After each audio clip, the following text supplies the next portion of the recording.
കഴിഞ്ഞ കുറേ ദിവസങ്ങളിലായി ഇന്ത്യയിലെ പ്രധാനപ്പെട്ട പ്രത്യേകിച്ച് കേരളത്തിലടക്കമുള്ള മാധ്യമങ്ങൾ വലിയ രീതിയിൽ വാർത്തയാക്കിയിരുന്നത് ഗ്യാസ് കിട്ടുന്നില്ല എന്നുള്ളതായിരുന്നു. പ്രതിപക്ഷം വലിയ രീതിയിൽ ഗ്യാസ് കുറ്റികളുമായി പ്രകടനങ്ങളും മറ്റും നടത്തുകയുണ്ടായി.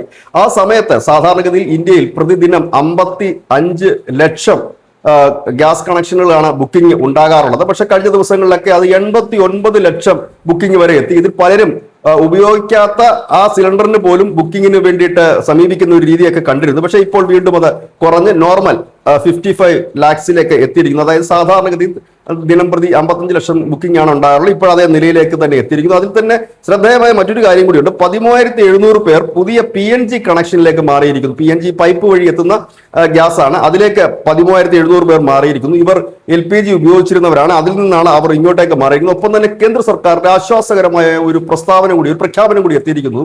പെട്രോളിനും ഡീസലിനും വില വർദ്ധിപ്പിക്കില്ല എന്നുള്ളത്. കഴിഞ്ഞ ദിവസം പ്രീമിയർ പെട്രോളിന് 2 രൂപ വർദ്ധിപ്പിച്ചിരുന്നു. കേന്ദ്ര സർക്കാർ ഇതിനെക്കുറിച്ച് പറയുന്നത് രാജ്യത്ത് 3% പേർ മാത്രമാണ് പ്രീമിയർ പെട്രോൾ ഉപയോഗിക്കുന്നത്. അതുകൊണ്ട് തന്നെ ഇത് സാധാരണക്കാരെ ബാധിക്കുന്ന വിഷയമല്ല. എങ്ങനെയാണ് ഈ ഗ്യാസ് പ്രതിസന്ധി പിടിച്ചു നിർത്തുക എന്നുള്ള കാര്യവും വിശദമാക്കുന്നുണ്ട്. 4500 റെയ്ഡാണ് ഈ പൂഴ്ത്തിവെപ്പ് കരിഞ്ചന്തക്കാരെ ഒതുക്കുന്നതിന് വേണ്ടി കേരളം അടക്കമുള്ളിടത്ത് നടത്തിയതെന്ന് കേന്ദ്ര സർക്കാർ പറയുന്നു. ഒപ്പം തന്നെ വലിയ രീതിയിൽ തന്നെ ഗ്യാസുകൾ എത്തിക്കാനും ഈ പ്രതിസന്ധി മറികടക്കാനും സർക്കാരിന് കഴിഞ്ഞിരിക്കുന്നു. ഇതോടുകൂടി തന്നെ ഈ പ്രതിപക്ഷം ഉയർത്തിക്കൊണ്ടുവന്ന ഗ്യാസ് ഷോർട്ടേജ് എന്നുള്ള ഒരു ഭീതിയിൽ നിന്ന് ജനം പതുക്കെ മാറുന്നു എന്നുള്ളതാണ് ഈ കണക്കുകൾ സഹിതം ഇപ്പോൾ കേന്ദ്ര സർക്കാർ പുറത്തുവിട്ടിരിക്കുന്ന ഈ പ്രസ്താവനയിൽ നിന്ന് മനസ്സിലാക്കാൻ കഴിയുന്നത്. News desk news India Malayalam.